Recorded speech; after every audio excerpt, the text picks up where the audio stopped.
Olá pessoal, Isola Filho, advogado criminalista. Então, na terça-feira eu consultei vocês, então eu decidi fazer esse vídeo para explicar brevemente os dois casos que circularam nas mídias sociais na semana passada, a sentença de condenação do Robinho e o vazamento do vídeo íntimo da Natália Deodato, participante do Big Brother Brasil desse ano. São dois casos que envolvem violência sexual, que envolvem violência contra a mulher. Começo pelo segundo caso, pelo caso da participante do Big Brother Brasil, a Natália. Na semana passada circulou um vídeo íntimo da Natália, né? E circulou também um áudio do comediante Nego Di comentando sobre esse vídeo. O áudio teria sido retirado do Instagram do comediante. Esse caso da Natália teve início quando a mãe da participante tomou conhecimento do caso, ela foi até a polícia, registrou o boletim de ocorrência, disse que um homem teria criado um grupo de WhatsApp para divulgar, para espalhar esse vídeo íntimo da Natália. Ela pediu que fosse garantida ela uma medida protetiva. O Nego Di já veio para as redes sociais e disse que seu Instagram foi suspenso pelo próprio Instagram.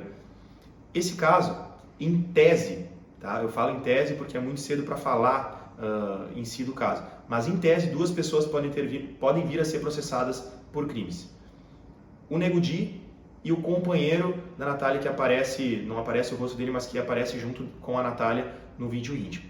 O Nego Di pode vir a ser processado, em tese, pelo crime de injúria, porque ele fala em tom jocoso da pele da Natália, e os dois podem vir a ser condenados, a ser processados pelo crime do artigo 218C do Código Penal, que é um crime novo, que está na legislação penal desde 2018, que é um crime que tem uma pena de reclusão de 1 a 5 anos para quem divulga, sem autorização, cenas e imagens de sexo. O Nego Di, separando o Nego Di do companheiro da Natália, o Nego Di pode vir a ser processado por esse crime, caso seja provado que ele criou um grupo para divulgar esse vídeo da Natália. O companheiro da Natália pode vir a ser processado, caso ele tenha tido culpa nesse vazamento da Natália. Se ele quis, de alguma forma, prejudicar a imagem dela e ele era companheiro dela. Ou se daqui a pouco não vai vir a ser processado se ficar provado que esse vídeo foi hackeado do celular dele. Certo?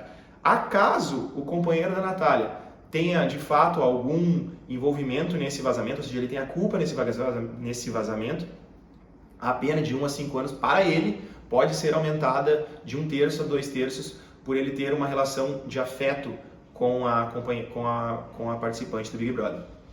Então, brevemente, como disse, não dá para falar muito sobre esse caso, é mais ou menos isso que dá para comentar por enquanto sobre o caso da Natália.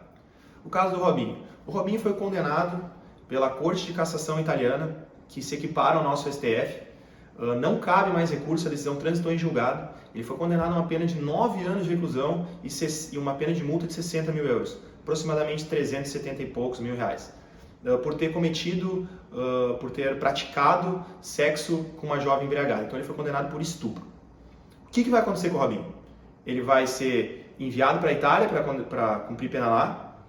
A decisão da Itália vai ser enviada para o Brasil para ele cumprir pena aqui, ou ele vai ficar impune? Vamos por partes. Ser enviado para a Itália para cumprir pena lá. A gente chama isso no direito de extraditar, extradição. O brasileiro nato, caso do Robinho, não pode ser extraditado. O artigo 5º, inciso 51 da Constituição, veda expressamente a extradição de brasileiro nato. Pode acontecer extradição de brasileiro naturalizado em alguns casos e do estrangeiro também. Esse caso, como dito, brasileiro nato, caso do Robinho, não pode acontecer extradição, ou seja, ele não vai ser enviado para a Itália para cumprir pena lá. Se, por um acaso, ele for para a Itália ou para alguns dos 195 países integrantes da União Europeia, porque ele quis ir para lá para cumprir pena, ou porque se ele errou, foi para a Itália, ele pode vir a ser preso lá e vai começar a cumprir pena lá, e aí vai ser bem difícil ele sair de lá para voltar a cumprir pena aqui. Mas não será extraditado. O segundo caso, pode então a Itália enviar essa decisão da Itália para o Brasil para ele cumprir pena aqui? Esse caso causa algumas divergências, mas eu já adianto que eu entendo que não. O ministro da Itália já disse que vai pedir, ou até não sei se já não pediu, para o ministro da Justiça do Brasil, para que essa sentença da Itália seja homologada aqui. Quem tem a competência para homologar a sentença estrangeira é o Superior Tribunal de Justiça, o STJ. Então ele já pediu para essa sentença da Itália ser executada aqui, ser homologada e cumprida aqui. Esse pedido vai para o Ministério da Justiça, que encaminha para o STJ homologar ou não essa condenação de 9 anos de reclusão do Robinho, ou seja, para ele cumprir 9 anos de reclusão aqui no Brasil. Então, isso vai acontecer, o STJ vai homologar essa condenação do Robinho para ele cumprir aqui no Brasil ou não? Esse assunto causa divergências. Há juristas que entendem que sim, que o STJ vai homologar e ele vai cumprir a pena de 9 anos de prisão aqui no Brasil. Eu entendo que não. Por quê? Porque não há previsão legal para isso acontecer.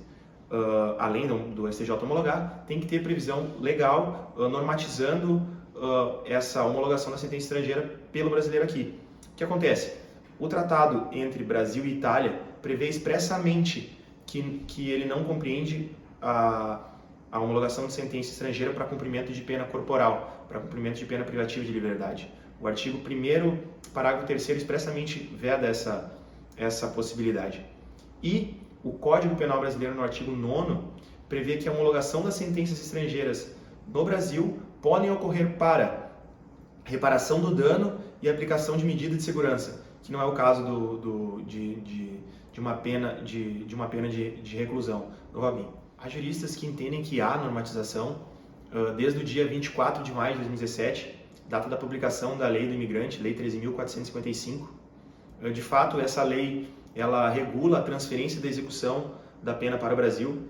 Contudo, o artigo 1º dessa lei, já no artigo 1º dela, há limitação de abrangência dessa lei. No artigo 1º diz que essa lei prevê direitos e deveres para o migrante e o visitante, ou seja, essa lei limita a aplicação, retirando de aplicação para os brasileiros natos, caso do Robinho. Além disso, o artigo 100 dessa lei do imigrante, que dispõe sobre o Instituto da Transferência e da Execução da Pena no Brasil, ele dispõe que esse instituto se aplica para os casos onde há a possibilidade da extradição. E como dito antes, não há possibilidade de extradição do brasileiro nato. Mais um argumento para retirar a possibilidade de aplicação dessa lei pro caso do Robinho. Outro argumento importante para retirar a aplicabilidade da lei do imigrante ao caso do Robinho é que, agora com o amparo do desembargador Ivan Sartori, Tribunal de Justiça de São Paulo, é que a lei do imigrante tem caráter híbrido, caráter material e processual. Então ela não poderia retroagir para prejudicar o réu. No caso de 2013, a lei do imigrante de 2017. Então ela não poderia retroagir para se aplicar para o caso do Robinho. Tá, mas então, pessoal, o Robinho vai ficar impune? Ele não vai vir a cumprir pena no Brasil? Ele cometeu estupro lá e tá por isso mesmo? Não vai acontecer nada com ele? Não necessariamente. O que pode acontecer é que o Ministério Público do Brasil proponha ação penal contra o Robinho e aí, reiniciando o processo, tudo de novo, o Robinho vai vir vindo a ser condenado, cumpra a pena no Brasil. Mas aí a sentença vai ser do Brasil, pode ser 9 anos, pode ser 10 anos, pode ser 30 anos. 30 anos, difícil, mas enfim, a pena que for imposta no Brasil será aplicada ao Robinho, com todo o processo de novo.